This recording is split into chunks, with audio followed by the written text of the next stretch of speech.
한 중학교 교실, 허름한 교복을 입은 남학생이 도시락을 꺼냅니다. 자신의 소박한 도시락과는 다르게 친구들의 화려한 도시락에 주눅이 드는데요. 잠시 후 집에 돌아온 남학생. 여동생은 진수성찬을 즐기지만 남학생은 부러운 눈길로 쳐다만 봅니다. 같은 집에 살면서도 전혀 다른 대우를 받는 남매. 이 가족에겐 어떤 비밀이 숨겨져 있을까요? 제보 사연인데요. 어느 날 아침 생전 처음 보는 가족이 3명이나 나타났다. 네, 그렇습니다. 말씀하신 40대 남성인데요. 어린 시절에 어머님이 일찍 돌아가셨는데 갑자기 아버지가 새엄마하고 형하고 동생을 그렇게 모시고 들어서 그 집에서 살게 됐다고 합니다.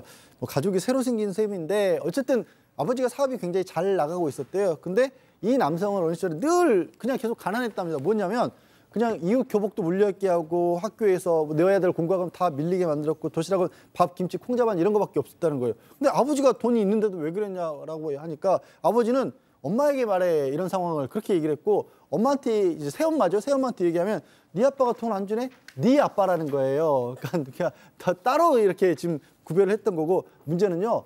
그 새엄마의 이 아들, 딸 있지 않습니까? 그 남녀는 비싼 옷에 고기 반찬 가득한 보온 도시락. 그래서 결국에는 이 제 사연자분은 20살 되자마자 집을 나가셨답니다. 아니, 저 같아도 나가죠. 네, 남성은 집을 나오고 나서 고시원에서 생활을 했습니다. 그러면서 하루도 쉬지 않고 아르바이트를 해서 생활비를 벌었다고 하는데요. 한편 집에서는 여동생이 혼전 임신을 해서 매부까지 집에 들어와서 살게 됐다고 합니다. 또 그 사이에 남성은 아버지랑 연락을 끊고 몇 년간 지냈는데요. 남성은 회사에 정식으로 취업하고 나서야 아버지를 찾아뵀습니다. 그런데 그때 집안 상황이 전보다도 굉장히 복잡해져 있었다고 합니다. 여동생은 결국 이혼을 하고 나서 아이 2명을 데리고 부모님 집에 얹혀서 살고 있었던 아이고. 상태였고요. 몇 년 뒤에는 형마저 이제 혼전 임신으로 이제 딸을 부모님께 맡겼다고 합니다. 결국 아버지는 아내와 딸 그리고 손주들까지 무려 5명을 부양을 해야 되는 상황이었던 거죠. 당시 사업이 잘 되던 시기여서 큰 무리는 다행히 없었던 상황이었다고 합니다. 그래서 남성도 좀 집안일에는 자연스럽게 관심을 끄고 지냈는데 이후 남성은 결혼도 하고 아이도 낳으면서 행복하게 가정을 꾸려 나갔다고 합니다. 자, 그냥 신경을 끄고 살았는데요. 자, 얼마 전에 이 아버지한테서 이 남성 충격적인 얘기를 듣게 됐다는 겁니다. 직접 들어보시죠. 왜 갑자기 아버지 돈이 하나도 없게 된 거냐 궁금하다. 아버지 집이었는데 그 집 팔고 나서 그 이후에 이사한 아파트가 전세였거든요. 그때부터 이제 어머니 명의였다는 거죠. 그리고 이제 그 다음 이사를 했는데 엄청 허름하고 큰 집이었어요. 애들이 있으니까 이제 큰 집을 일부러 한 것 같아요. 근데 거기가 월세였다라는 얘기를 아버지가 하시더라고. 그때부터 이제 명의로 간 거고 전세에서 월세로 갔으니까 보조금이 확 줄어들었을 거 아니에요. 그 텔레비전 강요로 사건을 썼다 라는 얘기를 하더라고요, 아버지가.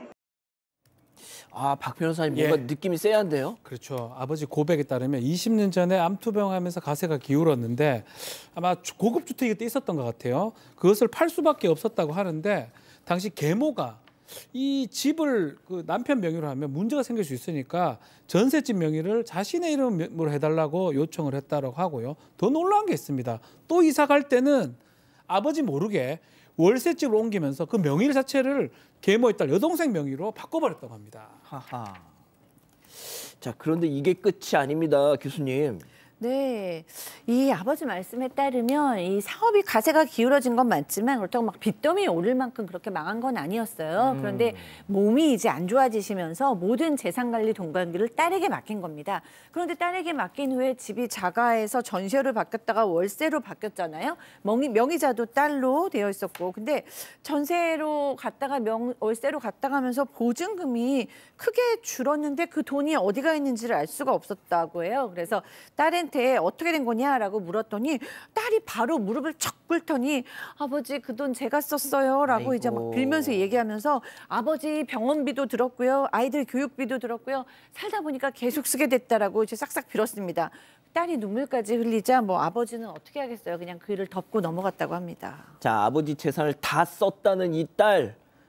여기서 충격적인 사실이 또 하나 뿅 나오죠. 3년 전이었다고 합니다. 그 아버지 돈 다 써버렸다는 여동생이 갑자기 저 아파트를 샀으니까 이제 부모님에게 폐 안 끼치고 독립하겠습니다라고 그렇게 얘기를 했다는 겁니다. 그래서 새 아파트로 이사를 가고 부모님한테는 40년 된 방 2개짜리 월세집을 구해줬다라는 거예요. 아니 돈이 어디서 났냐 그러니까 그동안에 짬짬이 투자도 하고 그리고 대부분 이거 대출이다라고 하면서 대신에 이제 아버지한테 부담 안 주고 저만 따로 나가 살게요 이렇게 얘기를 했대요.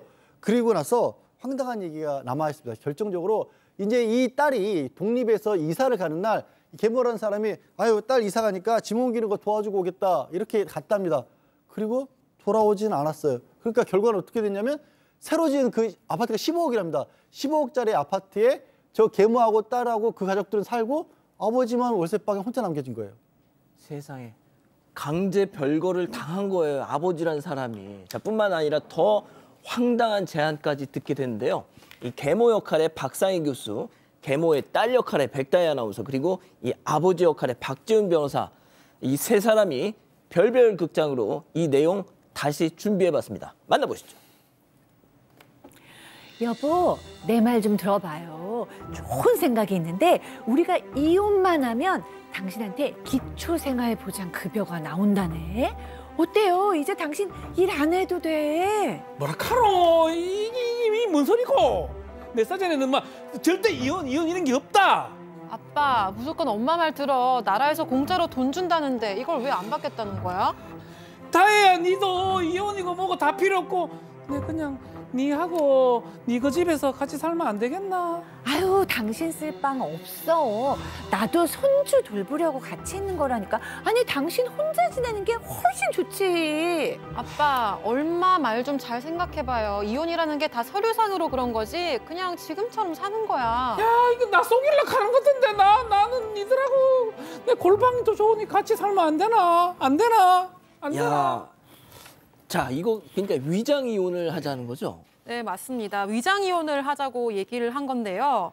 좀 너무하죠. 생각을 해봐도. 이게 현재 아버지는 건강이 나빠져서 택시기사 일도 그만두고 혼자 40년대 구축 빌라 월세집에서 지금 살고 있다고 합니다. 아들이 가끔 명절에만 찾아뵙는데 계모가 늘 집에 있었대요. 그래서 별거 중인 건 정말 꿈에도 상상을 못했다고 합니다. 그리고 좀 솔직히 아버지에 대한 정이 없어서 관심도 크게 없었다고 하고요. 그리고 3년 전에 계모가 이혼해서 독거노인이 돼야 기초생활수급비를 받을 수 있다면서 닥달을 해가지고 결국 한 달 전에 아들 모르게 합의 이혼까지 한 겁니다. 지금은 딸 명의 월세 집마저 곧 쫓겨날 위기에 처해 있는 상황이라고 합니다. 자, 그럼 여기서 오늘의 궁금증 짚어보죠. 야, 진짜 재혼 가정에 헌신하다, 헌신짝 된 아버지. 이거 집과 재산 다시 돌려받을 수 없을까 했는데, 자, 양 변호사님 방법이 있을까요? 아, 글쎄요. 일단 이게 뭐 하루 이틀 사이에 뭔가 이렇게 거짓말을 해서 재산을 확 빼돌렸다거나 계약을 강제했다거나 이런 게 아니라 야금야금 긴 시간을 두고 이렇게 뭔가를 다 옮긴 것 같습니다. 그래서 물론 이제 내막을 들여다봐야 되겠지만 당장 뭐 하나를 이렇게 거짓말해서 가져갔어 이런 게 아니잖아요. 쉬운 상황은 아닌 것으로 보이네요. 안타깝지만. 아, 쉽지 않다. 박 변호사님, 그렇지만 이게 사실상 뭐 설계를 당한 거 뭐 이런 거죠? 약간은 뭐 위장이 아니고 일부러 그렇게 유도한 걸로 보이고, 다만 재산 분할 이런 게 한 2년 정도는 가능하거든요. 합의혼을 했다고 하더라도 계속 재산 분할이 가능하기 때문에 일정 금액에 대해서 재산 분할 청구를 좀 하면, 다는 아니더라도 일정 금액은 받을 수 있기 때문에 법적인 좀 조언을 좀 받으셔야 될 것 같습니다. 자, 교수님도 뭐 한 말씀 주시죠. 네, 뭐 새로운 아내를 믿고 뭐 사랑해서 다 믿은 거는 죄가 아니지만 중요한 거는 하나뿐이 없는 아들을 돌보지 않으셨다는 데 맞아요. 있죠. 그 아들이 정말로 구박받고 방임받으면서 그냥 정말 너무 잘 자랐는데요. 지금이라도 이제 본인 건강 스스로 챙기시면서 아들 괴롭히지 마시고 무탈하게 있으시는 게 그래도 아들 이제 괴롭히지 않으시는 방법 같습니다. 자, 우리 가족 여러분들은요? 네, 러브러브님, 자기들은 잘 살고 뭐 하는 건지라고 하셨고요. 알코네이님은 자기 가정만 잘 챙기시면 됩니다. 이렇게 사연자분은 자기 가정만 챙기세요라고 하셨습니다. 예, 자, 별별 상담소 이렇게 정리하고요. 잠시 뒤에 돌아오겠습니다.